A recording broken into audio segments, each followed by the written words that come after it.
Keep yourself in the loop of everything football on the Golden State Media Concepts Football Podcast. The latest news on and off the field, be it college football, Big Ten, SEC, Big 12, Pac-12, ACC to the NFL. We've got you covered. Listen to the Golden State Media Concepts Football Podcast.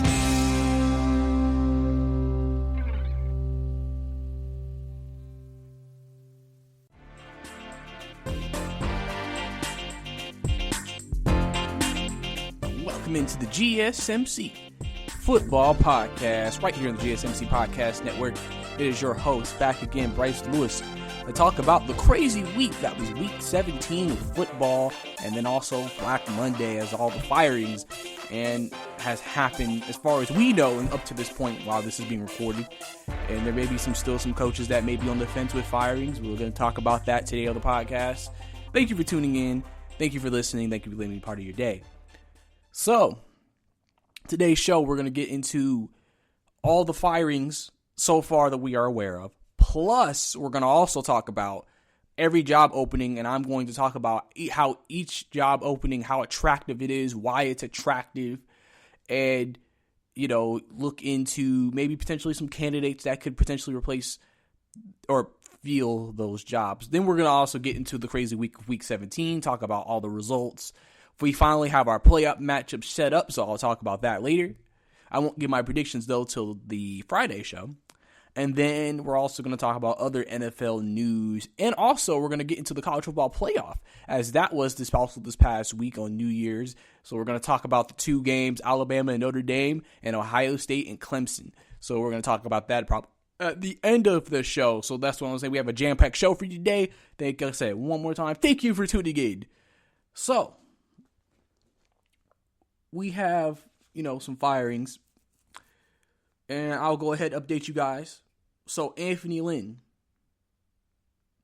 has been fired by the Los Angeles Chargers. He finished the season winning 4 straight games, and people thought with initial reports that he was actually going to retain his job for another year, but the Chargers decided to move on from Anthony Lynn, and they're going to be up to the offseason. Now, the one thing about the Chargers is they do have Justin Herbert, so that's going to be very enticing to a lot of people who want a young quarterback they can work with. Also, Doug Marrone was let go, so Jacksonville, that was expected. So now their position is open. I'm going to get into Jacksonville's situation in a minute. Then Adam Gase, literally Sunday night, was let go by the Jets, so he's officially out. We know the Falcons' vacancy was open. We know the Lions' vacancy and the Texans' vacancy was also open as well. We're still waiting word if other people are going to be potentially maybe fired. Some people are wondering, is Doug Peterson truly going to be in Philadelphia, especially after that debacle he pulled in the last game of the season. But as far as we know, right now, these are all the firings that are going to happen. Usually, if you're going to make a firing, you're going to do it on Monday. But I know sometimes some GMs, some coaches like to wait a second before they do it. A couple of guys that we thought might have been fired, looks like they're safe. Matt Nagy looks like he will be Chicago Bears head coach. I mean, remember, they started off 5-1. They look really good. Had that losing streak. Looked like they were going to miss the playoffs. If that happened, he probably would be gone. But since they were able to rebound and then get back to the playoffs, that's what saved his job probably at the end of the day. And then also Zach Taylor's going to get his second year with Joe Burrow when he returns from his ACL injury to be the head guy. So that's pretty much right now the update on the head coaching situations. We'll see if anything else actually happens over the next few weeks. Or the next couple of days, actually. So we'll have to see about that. But basically, so let me get into each job opening right now that's currently available in the NFL. And I'll discuss my thoughts on each job opening.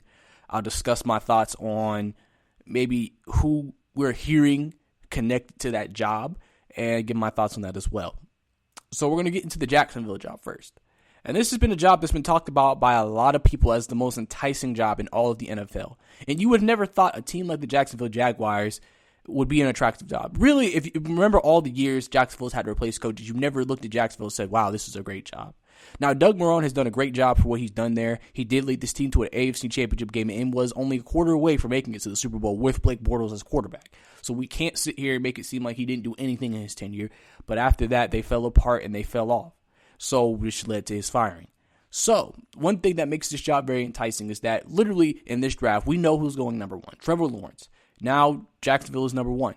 They clinched it about 2 weeks ago after the Jets won their second game. So now if you're the new head coach of the Jacksonville Jaguars, you know your franchise quarterback is going to be Trevor Lawrence, who a lot of people look at as a generational talent, which is why everybody wanted him and was willing to even give up maybe potentially their guy for him, a la the Jets, if they got number one.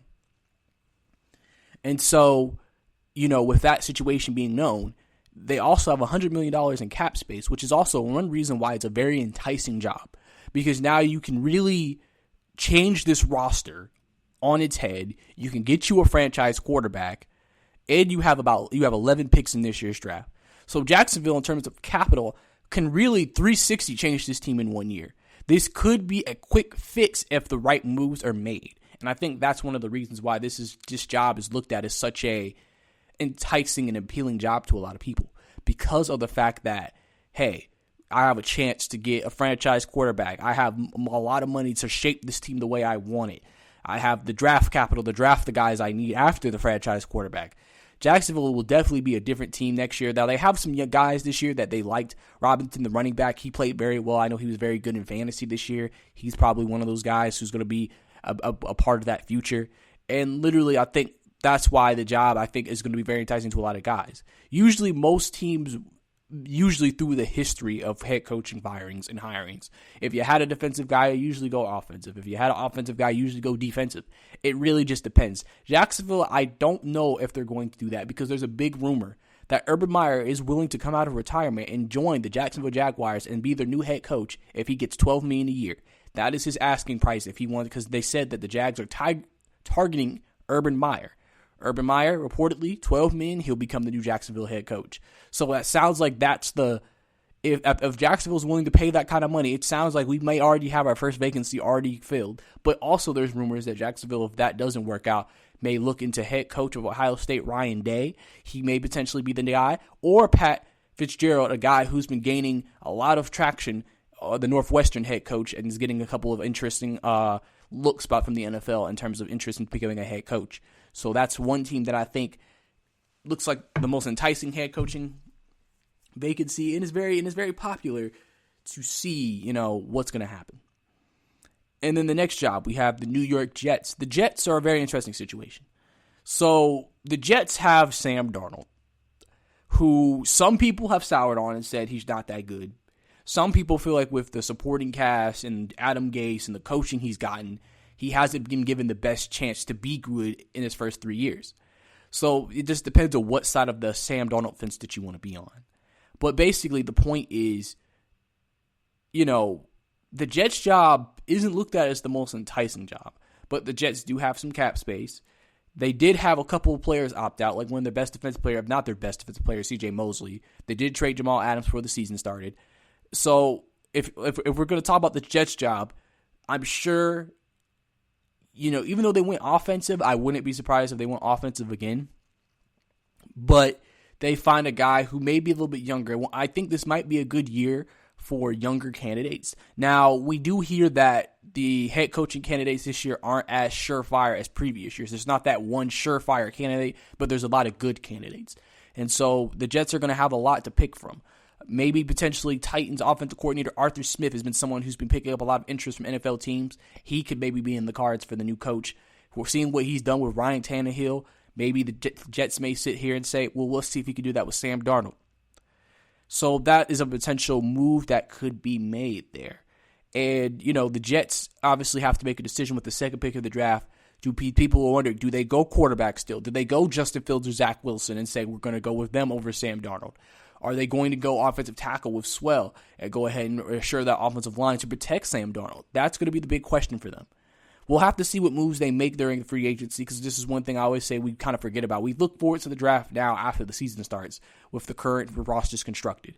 Depending on the moves they make in free agency might change what they decide to do. If the Jets go out and sign offensive linemen, then maybe Penny Swell is not the guy anymore. And then they may go quarterback, or they may shock us, or they may try to trade down. We'll have to see, though. So it'll be very interesting to see what the Jets do. I think the Jets' job can be enticing, though, because, again, you are kind of starting over a team. They have some cap room, not as much as Jacksonville, clearly, but they have cap room, and you do kind of already, depending on how big of a fan of Darnold you are, have a quarterback there, and if you're not a big fan, you have the second pick, and you could go get another one. So it really is it's still a very, good job to me if you're the New York Jets, and a lot of people will be interested in that job.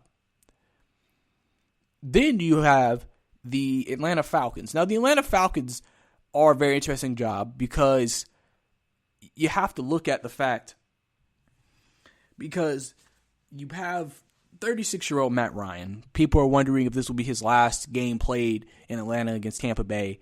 A lot of people are thinking that the Falcons will definitely consider moving on from Matt Ryan. Arthur Blank has already said whoever comes in has the right to basically say Matt Ryan will not be the quarterback anymore if that's what they choose to do. One coach that has been very much connected to the job has been Eric Bellamy, who has already interviewed with the Atlanta Falcons. Now, clearly, usually teams that are in the playoff right now, we usually like to hear they probably can't actually sign a deal until after the playoffs are over or whenever the team gets eliminated. So if that was their guy, we wouldn't actually know if they're going to sign him for a while, but we can get indications if that's what they're going with, depending on how the head coaching market starts to go. And basically, if you look at the Falcons currently constructed, defensively they have talent.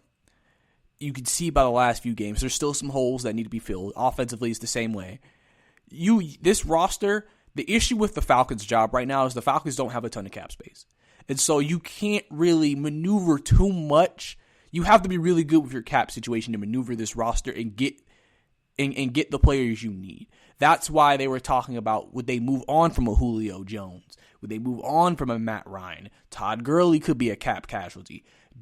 Guys like that, because they need to free up some cap space. They need to get maybe some more draft picks and maybe have to change this roster a bit. Now, I don't think it would be a full rebuilding mode or anything of that, but it would definitely be a reboot, because you definitely feel like if we're going to change the culture here in Atlanta, we may have to get rid of some core players that have been a part of the worst times of Atlanta history, and maybe say, if we can get this bad karma off this team, we may have to get rid of some guys who have been here for a while. Now, the Falcons sit with the third pick in the draft this year. The fourth pick in the draft this year. And they have a very interesting job because they are going to probably, more than likely, you would assume, I don't personally believe Miami's going to take a quarterback. I don't think that's what they're going to do. So I think if the Jets don't take one either, you're going to have potentially the selection of Justin Fields and Zach Wilson on the board. And I know Falcon fans have already been commenting in comment sections about who they'd rather have. But that's going to be available to you if you're the Falcons. Let's just say the Jets take the tackle. Let's say the Dolphins take Devontae Smith.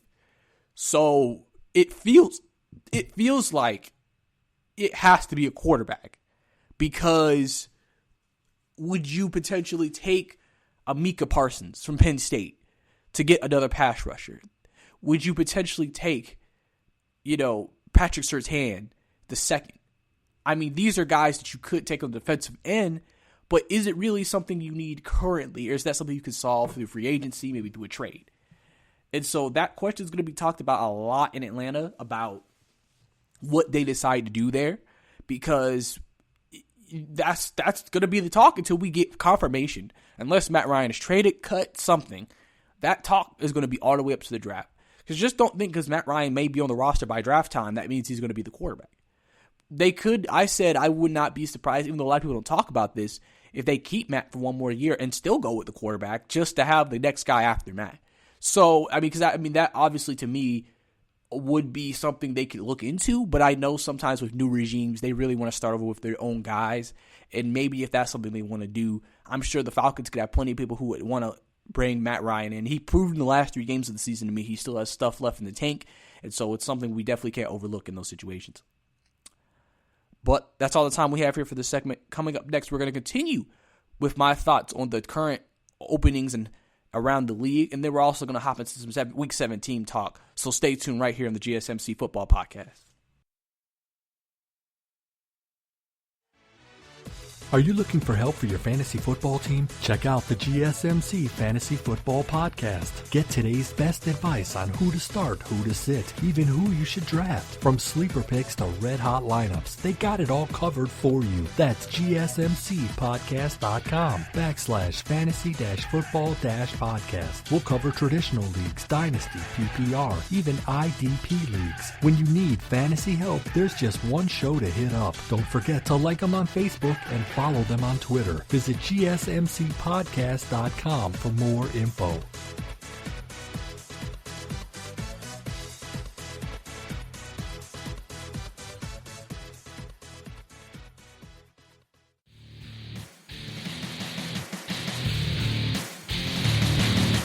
Welcome back to the GSMC Football Podcast.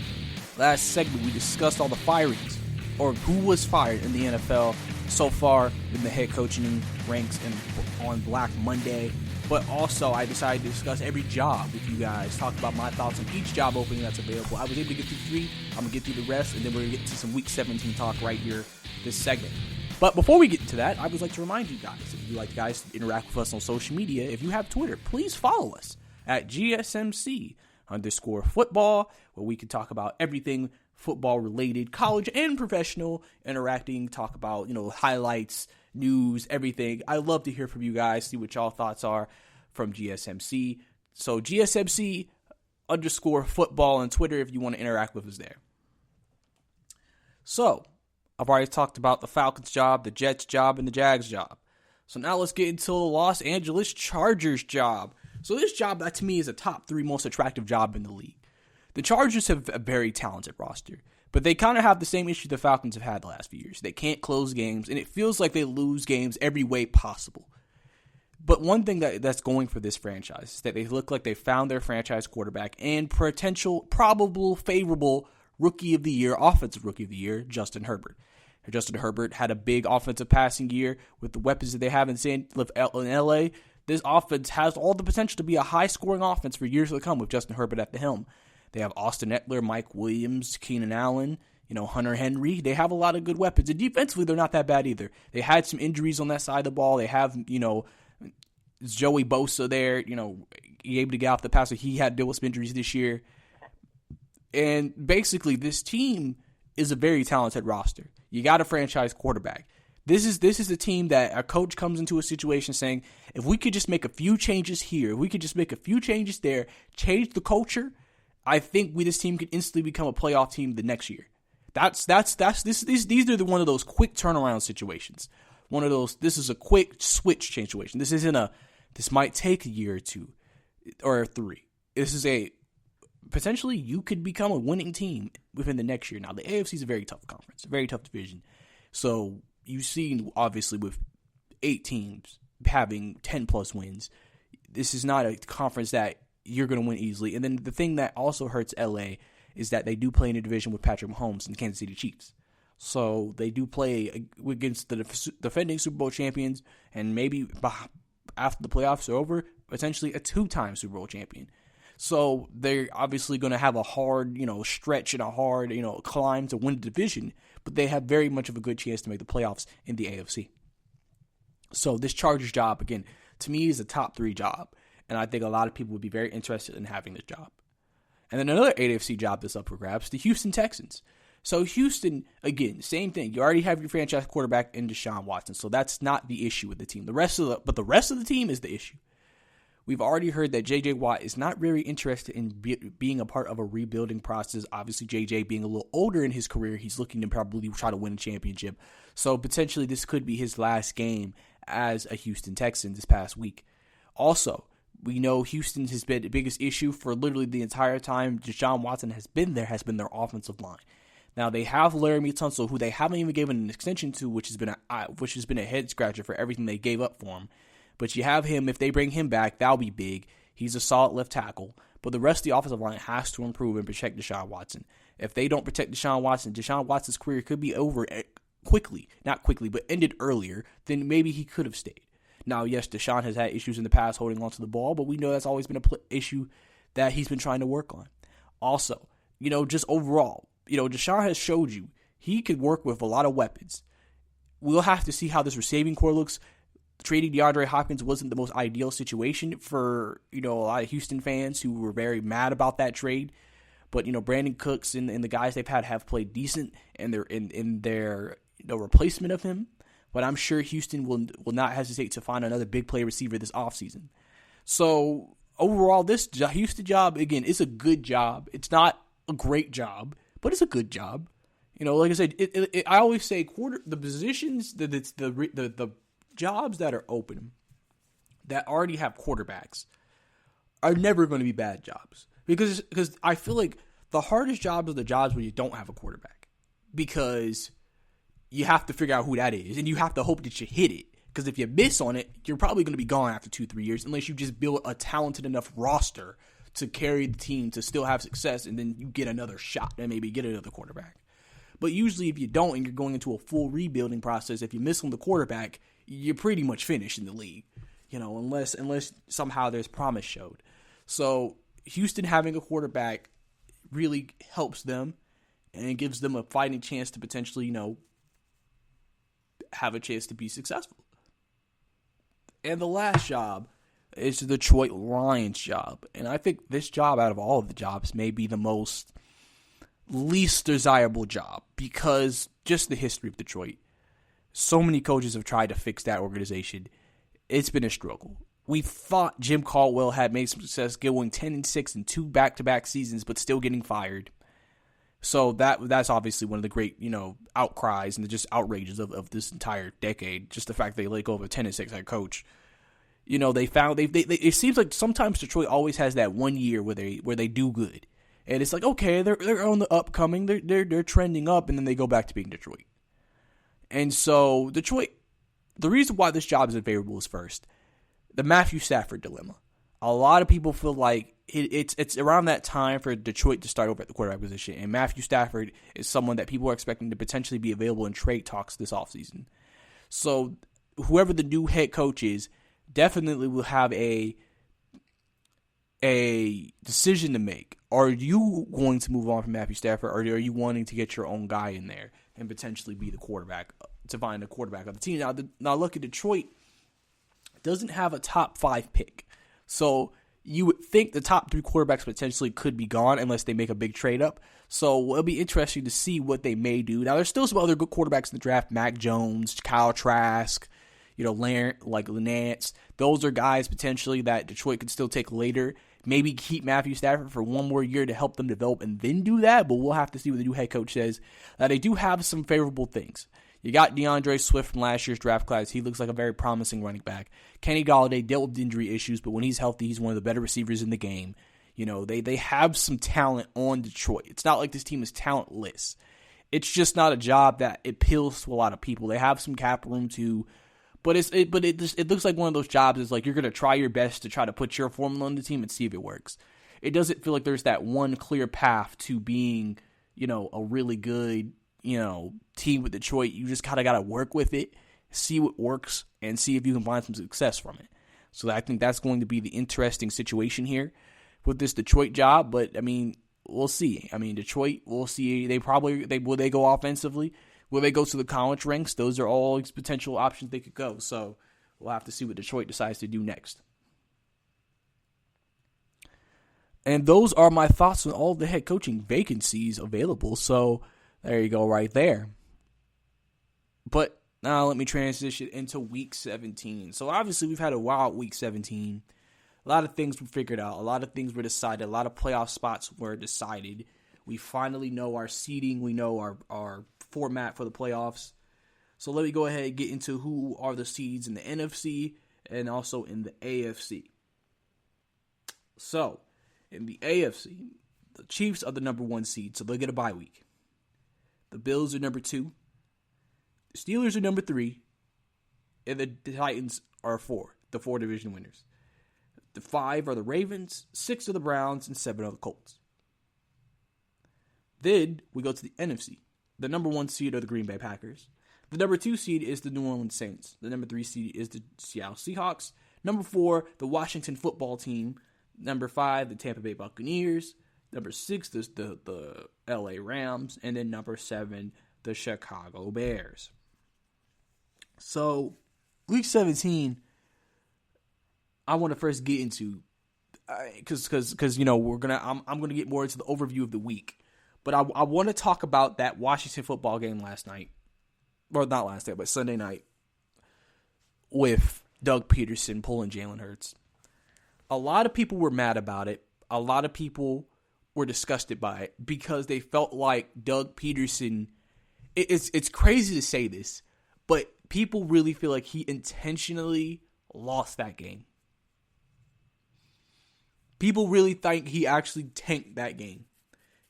Because yes, people said Jalen Hurts, from a passing perspective, was not playing well, but they were still in a close game. He had scored 2 rushing touchdowns in that game, and the game was still very winnable. He had got them in the scoring position. Doug Peterson squandered that and basically said, we're going to go on with our third string to end the game. And Giants players were pissed. Like, how do you sit here and just give up the game like that and not try to win it? And now Doug Peterson said that he was trying to win the game.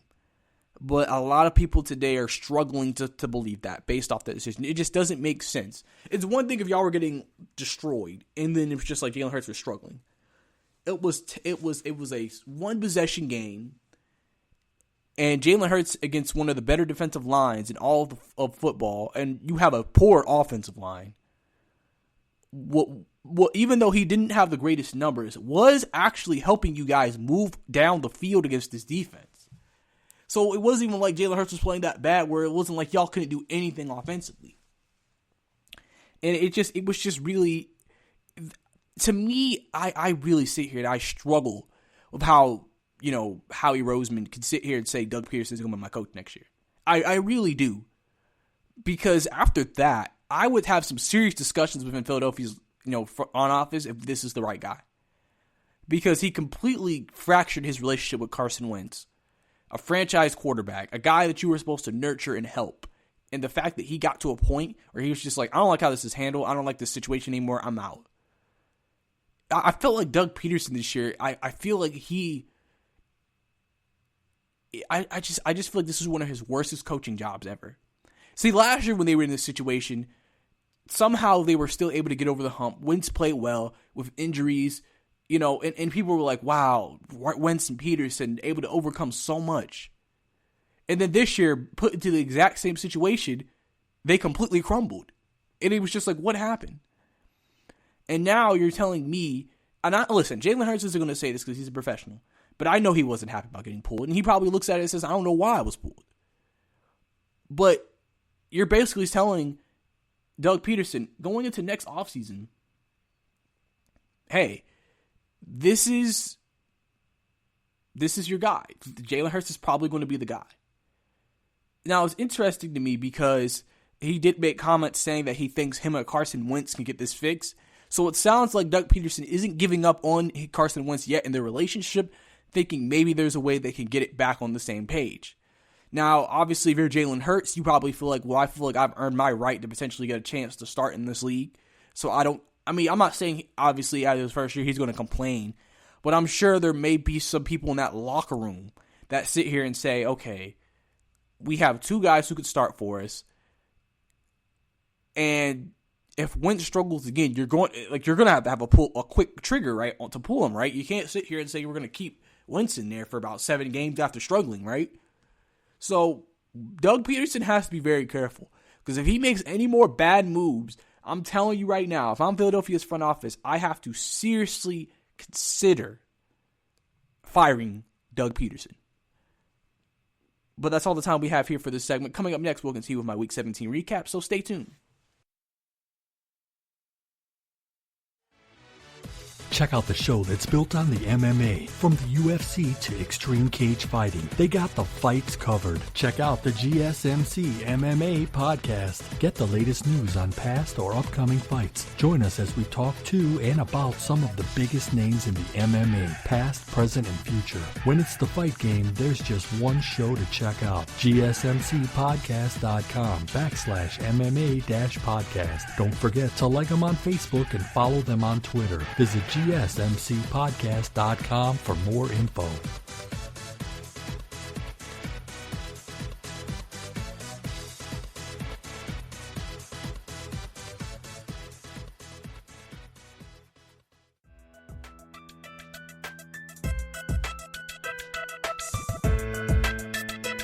Welcome back to the GSMC Football Podcast.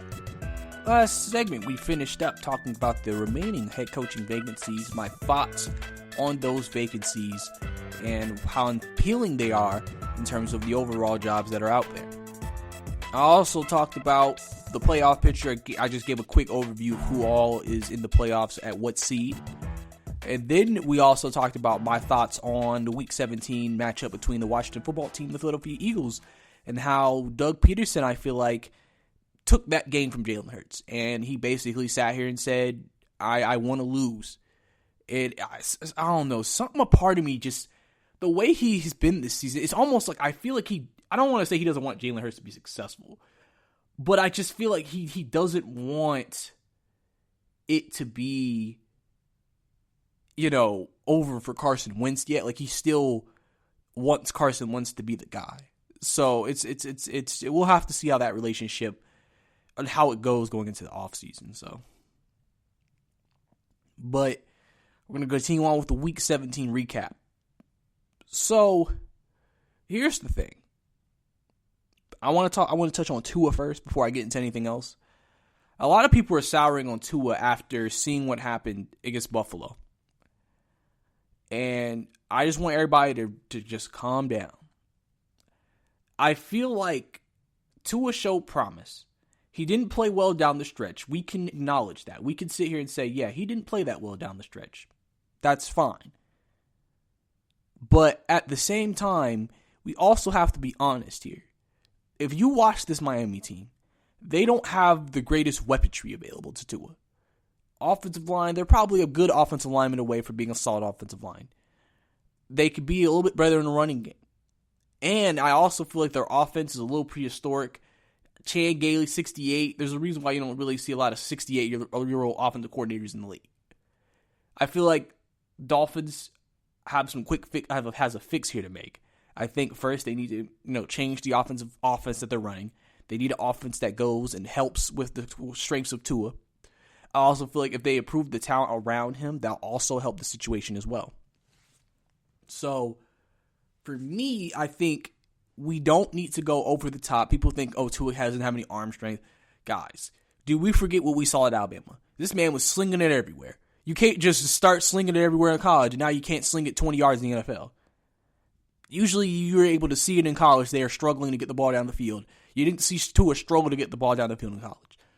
I just feel like there's a lot of things that are around. Now, yes, Tua does need some things he needs to improve on. He needs to improve reading defenses. I think that right now is his biggest issue. Trusting what he sees and reading defenses. That's going to be Tua's biggest task. I think him having an offseason this year will be tremendously helpful to him in his development moving forward. So I don't think we need to sit here and panic and say, oh, snap, Tua, is just, he's washed. I think I understand Miami's going to have an interesting decision to make since they have an ability to draft another guy, but I have this feeling that Miami's going to take a veteran guy and have him compete against Tua. I think that's what they're going to do here. Unless Flores comes out and just says, Tua's the guy next year, whatever y'all think, screw it, he's the guy. I think that's the route they would take. I don't think they're going to, with the needs they have, especially on the offensive end, I just don't see them saying we're going to take that top pick and take the quarterback. So that's just my thoughts on that situation first. Second, also, I want to talk about that Cleveland Browns game with Pittsburgh. They play each other again the wild card this week, which is like this wild card round coming up. This super wild card that we're having has a lot of matchups from this year and last year on the card that have already been played. So it'll be interesting to see, how it turns out with a lot of matchups, teams already playing each other, knowing each other, really playing each other the second time a lot, and obviously some situations where we play each other for a third time. I just want to talk about how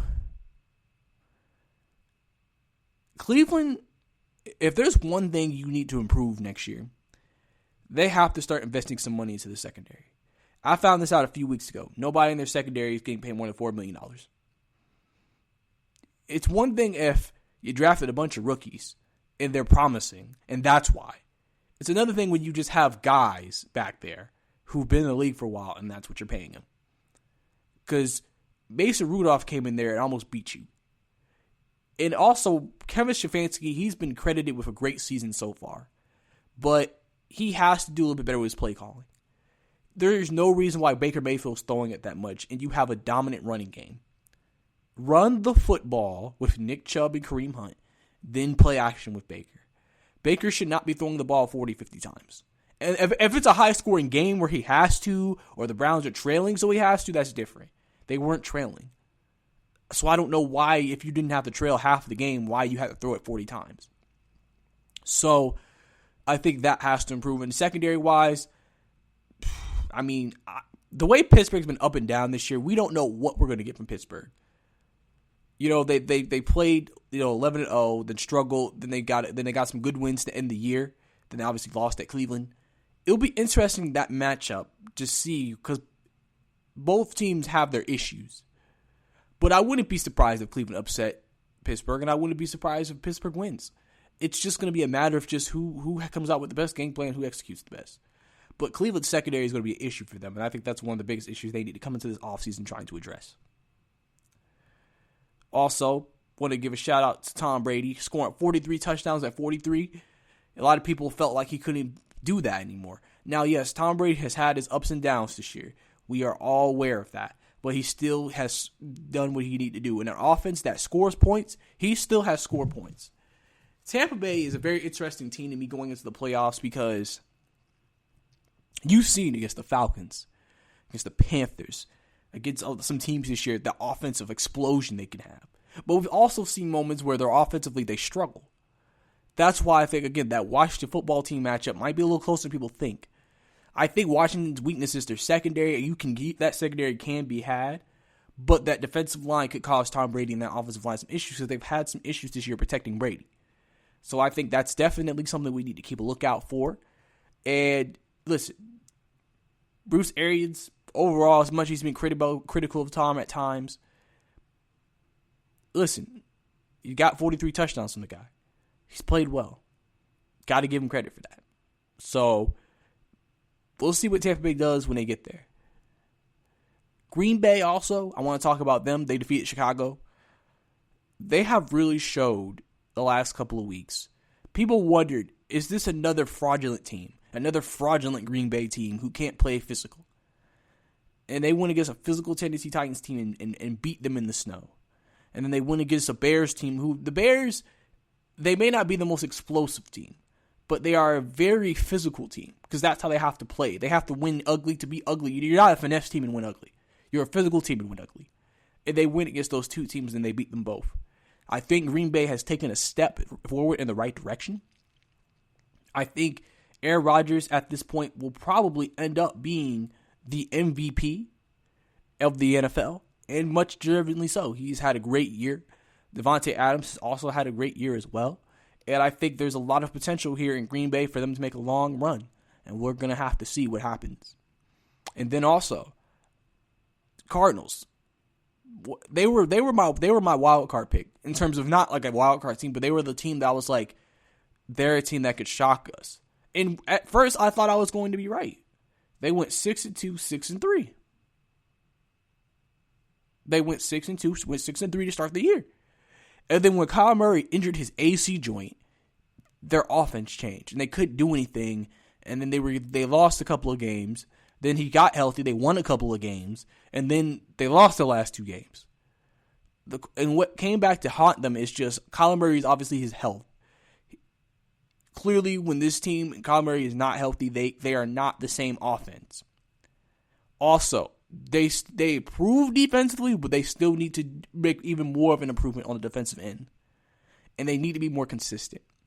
I think, you went from, 4 wins to 8 this year, 5 wins to 8. So, technically, they've improved. But with the expectations and the way they started the year, I'm sure they had higher expectations. You went 6-2, you think, we're going to be like 10-6, 11-5. Then you finish 8-8. That's just not good. That means you lost 2 out of your last 8 games. I mean, you lost 6 out of your last 8 games at the end of the year. And that's not very much excusable. So, the Cardinals have some soul searching to do. If you're Cliff Kingsbury, you have to think, okay, When Kyler Murray is healthy, we are one of the best offenses in the league. But when he gets hurt, we're limited. Why are we limited? Why can't we still be just as effective? So that's something they're going to have to think about, because they only scored 7 points in their last game. That's completely unexcusable if you're a Cardinals team, and especially an offensive guru like Cliff Kingsbury. So they have some soul searching they also have to do this offseason and try to figure out, okay, how can we get over the hump next year, especially in a very tough division? How can they get over the hump? And then also with the Rams, too. It'll be interesting to see Jared Goff's health going into the playoff game. Clearly, they have one of the best defenses. So defensively, they're going to be able to keep them in games. It's just, are they going to get good Jared Goff or are they going to get bad Jared Goff? And that's going to be the big thing here. They hopefully they can get a good Jared Goff, and hopefully, when they play, they could be successful. They play Seattle for a third time. They're 1-1 this season. They're going to need Jared Goff, and they're gonna need him to play his best football if they're going to even make another run this year in the playoffs. And then I also want to talk about the Bills. The Bills dominate the Miami Dolphins. The Bills honestly look like the best team in football right now. If you're looking for a team who's just been dominant, it's been the Bills. They look like the best team in football right now. They really do. And so the Bills, to me, are going to be a trendy pick for people this playoffs. Now, I think people are still going to go with Kansas City just because we know what Kansas City is capable of. But the Bills look like they have the firepower to match them. Plus, if the Bills get healthy, especially if they get Cole Beasley back, I think they're going to be a team to be reckoned with in the AFC Championship game. And I think that's going to be very exciting. I mean, they play the Colts. I think they should be able to handle the Colts this week. But they look like a very impressive team. And if Josh Allen continues to play this well, if they solidify themselves as potentially the new kings of the AFC East for a while. And then I also want to get into, I'm rapidly going by a lot of things because I'm trying to get into a lot of Week 17 stuff before we get out of this segment. I'm going to get into this last thing about the New England Patriots. We are aware that apparently, reportedly, Cam Newton and the Patriots will go their separate ways this offseason. And my biggest question for Bill Belichick is, what's next?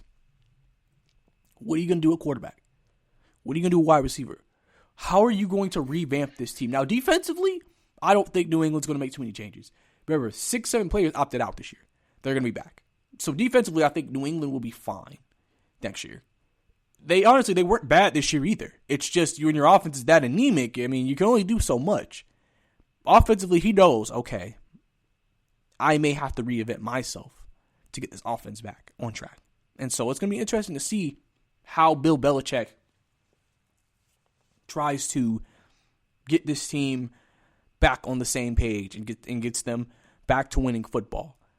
Because they missed the playoffs this year, and I'm sure Bill Belichick doesn't want to miss the playoffs again.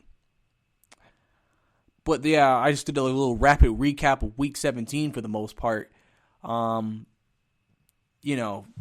Week 17, like I said, crazy week. A lot of questions going to the offseason, a lot of things happening. Like I said, we got a lot of things figured out, and we'll have to see what happens when the playoffs start, which I'll go into more of my wild card preview show on Friday when my show drops. But that's all the time we have here for this segment. Coming up next, we're going to get into college football. So we're going to talk about the college football playoff results and a quick little preview of the college football playoff finals matchup between Alabama and Ohio State. Stay tuned. Check out the show built around the women of MMA. From the UFC to the extreme cage fighting, we got the fights covered. Listen. It's the Golden State Media Concepts Women's MMA Podcast. The latest news of upcoming fights, discussions of previous matches. Join us as we talk to and about the biggest names in women's mixed martial arts, past, present, and future. When it's the women's fight game, you know where to listen to. The Golden State Media Concepts Women's MMA Podcast.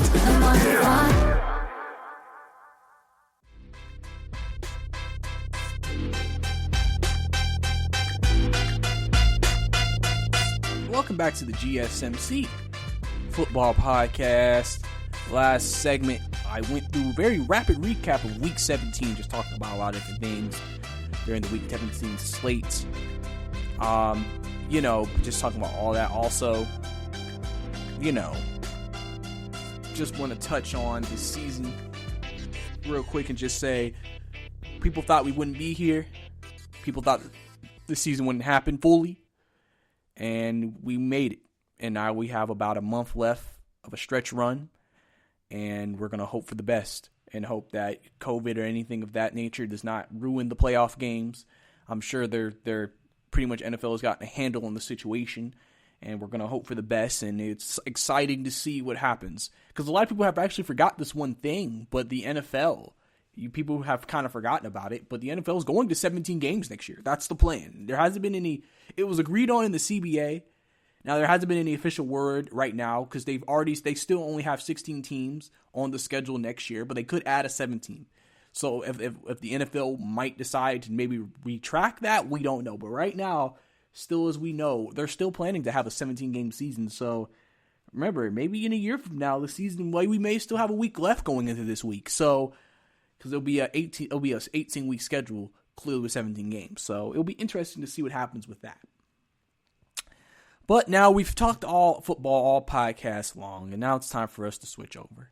It's time to talk about some college football, baby. Yes, sir. We had the college football playoff this past week, and one shocking game and one not so shocking game. Or we're going to start with the not so shocking game. Alabama, Notre Dame basically got destroyed by Alabama. Now, okay, I'm going to say this. Notre Dame hung tough. It wasn't like it's one of those games where they lost by a big margin, but not as big as maybe some people thought. Plus, it wasn't like they were blown completely out of water, but you could tell who the better team was. And a lot of people are saying this after that game. Why does Notre Dame keep getting into the college football playoff? They clearly can't compete with teams like Alabama and Clemson, but yet they get in. And so people are kind of wondering, why does Notre Dame always have a chance, or as good of a chance as any Power 5 team to get in? But you're telling me a team like Cincinnati can't get in. And some people sit here and think, hey, I think Cincinnati could beat Notre Dame. You know, and Brian Kelly talked about all the way up leading to that game. Oh, we're better in the trenches. Well, here's one thing you aren't better in the secondary. You could clearly see that the athletes of Alabama were way faster than Notre Dame's athletes. Notre Dame, listen, even in saying all that, we have to give credit to Brian Kelly. He goes to a religious school whose code of conduct is the Bible, who has high academic standards. It's not easy to get the top recruits. Remember, I'm not trying to do this as an indictment, but usually a lot of 5-star recruits aren't 3.8 students. They may be 3.8 at the school, but they're not 3.8 coming out of high school, because you know how sometimes, if you were in high school, not everybody takes high school seriously. Where you would always sit here and say, I could have had a better GPA at high school if I tried. And I'm sure these players are the same way. But they're good enough to get into Alabama's and Clemson's, and that's why they're able to still field the best teams in the country. So the fact that Notre Dame's able to win 10 years a game and even have a chance at making the playoff still should be commended, because they actually have more restrictions to do that, which clearly shows its head when they played against these major teams. But remember, Notre Dame's played against guys like Georgia and other teams. They beat Clemson early, even though it was out Trevor Lawrence and a couple of defensive starters, so they can play and have some good games. But when it comes to the highest level of competition, they just aren't there yet, and people are tired of Notre Dame getting there. They're like, people would rather, I've told you, when they made that decision to put them in over Texas A&M, even though we saw Texas A&M get blown out by Alabama early in the season, Texas A&M is better than what they were when they played Alabama that first time. And we're not saying that, Alabama's going to get beat, but people are thinking, remember, it's SEC on SEC. Texas A&M has athletes. They can still, depending on how the game goes, maybe could have gave Alabama a much tougher game. Because Alabama, you clearly see Devontae Smith, probably the Heisman Trophy winner at wide receiver. He was the best player on the field, fastest player on the field. If you gave him a bit of space to outrun the entire secondary, Alabama was just a huge juggernaut offensively. But, like I said, you can clearly see, Notre Dame did not belong there. A lot of people, literally the way Oklahoma's playing, you might have even made an argument Oklahoma should be there. The problem with Oklahoma is defensively they're not good, but offensively they're good enough. Offensively they can score on Alabama. They could score on the best defenses. It's just defensively they were never that good, so they would not stop the other team's resistance, and then they just would get some stops and they would lose. At least Oklahoma could put up 40 points. Take Notre Dame, they putting up 7, maybe 14 points the entire game. And so I think a lot of people are going to look at the committee and say, listen, unless Notre Dame goes through a gauntlet of tough teams and shows us they can beat the best teams in the country, healthy, people are going to be very hesitant to want to put Notre Dame back in the top 4 teams. But Alabama won the game. They looked impressive. We have a highlight play from Najee Harris hurdling a Notre Dame defender. I mean, Alabama. And now there's even news that Alabama could get Eric Waddle back next week for the national championship, which is just like, whoa. You think broken leg, he's done for the year. Now he might return to the national championship game. That'll make him even more of a juggernaut offensively. And remember, Eric Waddle, before he was injured, was supposed to potentially be a potential first-round pick for some teams potentially this year. So, and there's a very high possibility he'll stay because of the fact he got hurt, just because he come off a broken leg, and he may just say, you know what, next year it'll be because Eric Waddle will be the number one receiver next year, and maybe he can have a rise like Devonta Smith. If he goes to the draft, I mean, potentially, but I could see him coming back too. But yeah. And then on the other side, Clemson, Ohio State. This game had karma written all over it because Dabo Swinney was talking all that trash about Ohio State hasn't played enough games. They shouldn't be in the top 4. I ranked them 11th. All that. And then comes out and his team gets smacked by Justin Fields in Ohio State. Ohio State deserves to be where they are.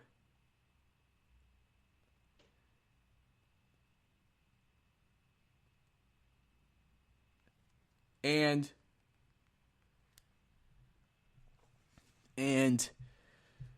Justin Fields looked incredible. People have been questioning Justin Fields. Some people even thought his draft stock failed because of the way Ohio State's offense looked at times, how Justin Fields struggled at times this year, especially against Northwestern.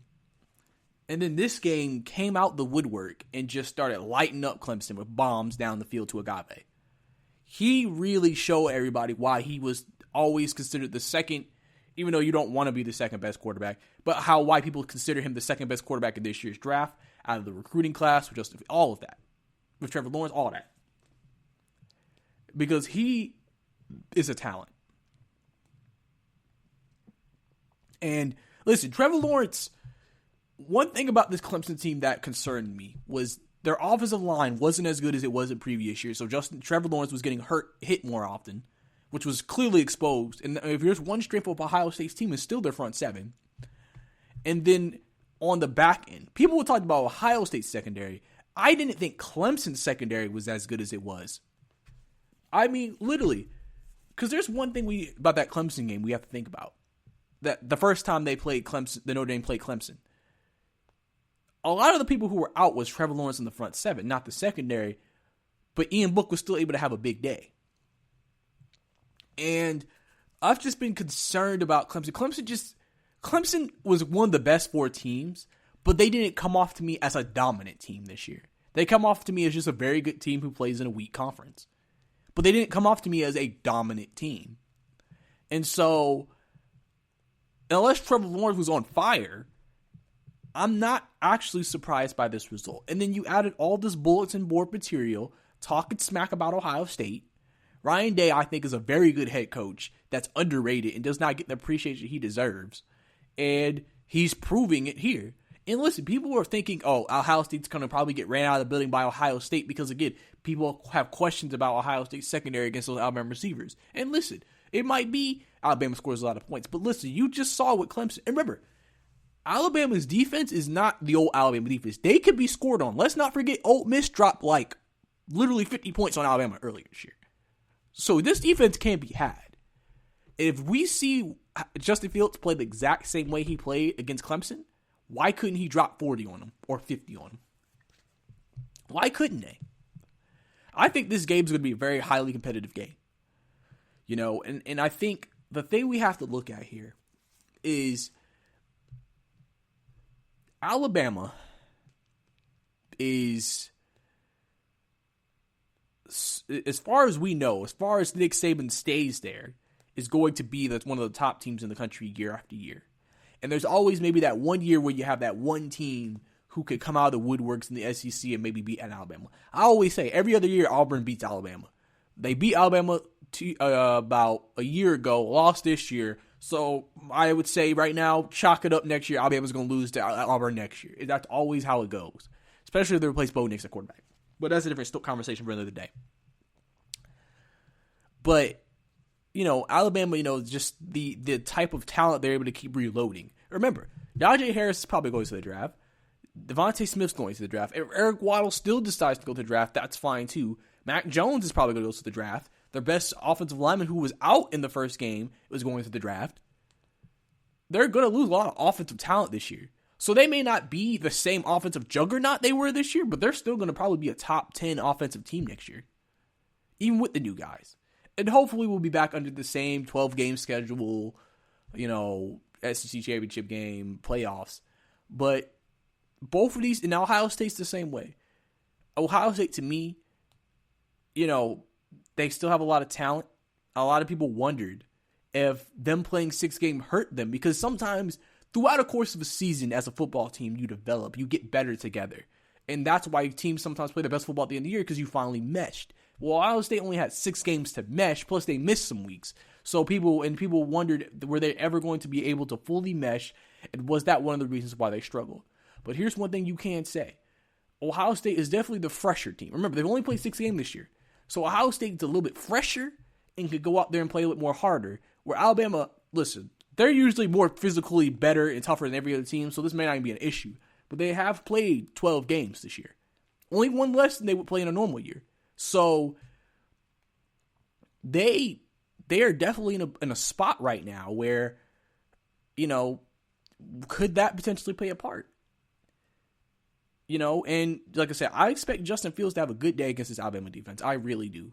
I expect him to have a big day. But the question and then the key matchup of that game is going to be, can Ohio State stop Alabama's offense enough to win? But want to give credit to Clemson. Clemson's going to be back next year. We're going to have to see, the freshman that played this year when Trevor Lawrence was out is going to probably be the guy next year as far as we know. College football is so weird. You think you know who's going to be the guy, and then offseason happens, and he's not the guy. But they're going to still have talent next year. We're going to have to see what happens with these respective schools. But like I said, overall, a lot of people just don't want to see Notre Dame there next year because they're tired of saying, well, we think Notre Dame's good enough, and then they're not. So we'll have to see. But overall, I think it was a great week. We got a great Orange Bowl between UNC and Texas A&M. We had some great bowl games this past weekend. So definitely glad we were able to get through this college football season.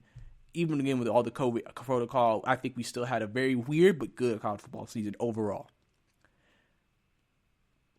But that's all the time we have here for the GSMC Football Podcast. Thank you for tuning in. Thank you for letting me be part of your day. Don't forget to listen to our other amazing podcasts here at the GSMC Podcast Network. Also, again, don't forget to follow us on Twitter at GSMC_football. This is your host, Brice, signing out saying have a good day. You've been listening to the Golden State Media Concepts Football Podcast, part of the Golden State Media Concepts Podcast Network. You can find this show and others like it at www.gsmcpodcast.com. Download our podcast on iTunes, Stitcher, SoundCloud, and Google Play. Just type in GSMC to find all the shows from the Golden State Media Concepts Podcast Network, from movies to music, from sports to entertainment, and even weird news. You can also follow us on Twitter and on Facebook. Thank you, and we hope you have enjoyed today's program.